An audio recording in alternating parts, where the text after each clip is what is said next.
Hello friends, ഇന്ന് നമുക്ക് chicken ഫ്രൈയുടെ അതേ ടേസ്റ്റിൽ സോയ ചങ്ക്സ് വെച്ച് ഒരു ഫ്രൈ ഉണ്ടാക്കാൻ നോക്കിയാലോ. ഞാനിവിടെ കുറച്ച് സോയയുടെ ചങ്ക്സ് എടുത്ത് തിളപ്പിച്ച വെള്ളത്തിൽ 10 മിനിറ്റ് ഞാൻ കുതിർക്കാൻ വെച്ചിട്ടുണ്ടായിരുന്നു.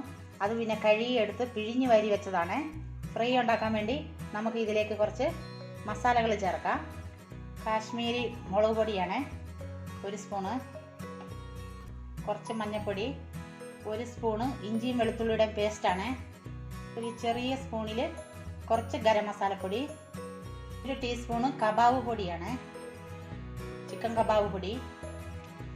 ഇതിലേക്ക് കുറച്ച് അരമുറി നാരങ്ങ നീര് പിഴിഞ്ഞൊഴിക്കാം. ഇതിനാവശ്യത്തിന് ഉപ്പ് ചേർക്കണേ. ഇതെല്ലാം കൂടെ നമുക്കൊന്ന് മിക്സാക്കാം. ഞാൻ ഇതെല്ലാം കൂടെ ഇളക്കി മിക്സാക്കി വെച്ചിട്ടുണ്ട്. ഇത് നമുക്കിനി ഒരു അരമണിക്കൂർ കഴിഞ്ഞ് നമുക്കിത് ഫ്രൈ ചെയ്തെടുക്കാം. ഇത് റെസ്റ്റിന് വെച്ചിട്ട് അരമണിക്കൂറായേ. ഇത് നമുക്കൊന്ന് ഫ്രൈ ചെയ്തെടുക്കാം. ഇതിനു വേണ്ടി ഞാനൊരു പാത്രം അടുപ്പ് വെച്ചിട്ടുണ്ട്. ഇതിലേക്ക് നമ്മൾ കുറച്ച് എണ്ണ ഒഴിക്കുവാണ്. എണ്ണ ചൂടായിട്ടുണ്ട്. നമ്മളിത് സോയ ഇടുവാണ്.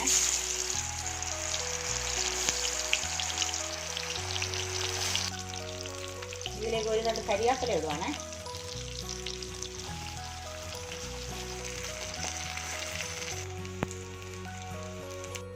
ഇത് നന്നായി ഫ്രൈ ആയിട്ടുണ്ട്. ഇത് നമുക്ക് കോരിയെടുക്കാം.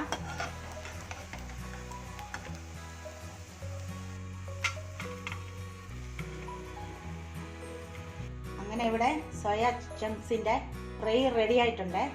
നിങ്ങൾക്ക് എല്ലാവർക്കും ഈ വീഡിയോ ഇഷ്ടമായാൽ ഞങ്ങൾക്ക് ലൈക്കും ഷെയറും സബ്സ്ക്രൈബ് ചെയ്യാനും മറക്കല്ലേ. അടുത്ത വീഡിയോയിലൂടെ നമുക്ക് കാണാം. Thank you.